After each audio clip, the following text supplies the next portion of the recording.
Pour coudre un angle de manière la plus propre possible, on va en fait venir faire la couture au bord du tissu et s'arrêter dans l'angle que l'on veut réaliser.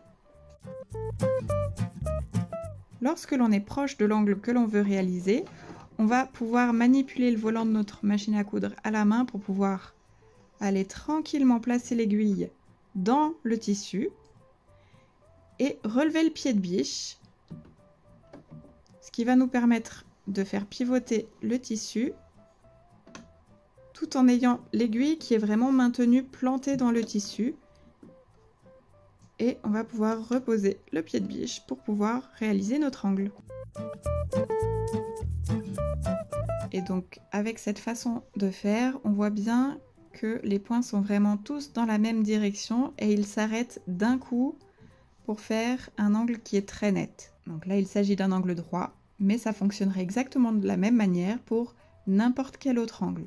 Lorsque nous réalisons un angle, il faut également faire attention, car quand on va retourner le tissu sur l'endroit,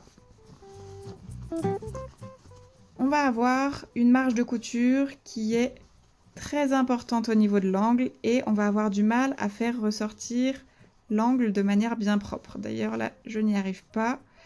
Même en faisant rouler entre mes doigts, c'est difficile de faire vraiment ressortir l'angle et finalement, je me retrouve avec plutôt un arrondi qu'un bel angle.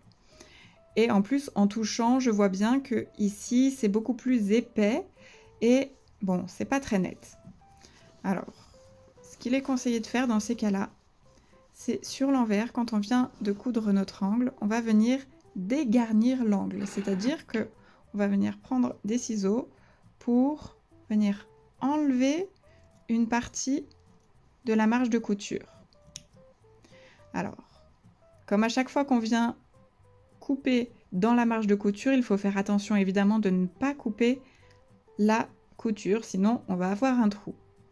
Mais il faut s'en approcher suffisamment pour que l'angle soit vraiment net lorsque l'on va retourner le travail.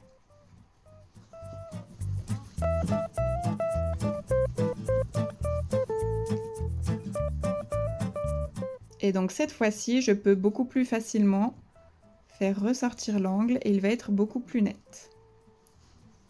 Hop. On peut même venir s'aider d'une petite baguette ou d'un stylo. Alors attention à ce que ce soit pas trop pointu non plus pour ne pas venir trouer le tissu. Mais là, on a vraiment un angle qui est beaucoup plus net.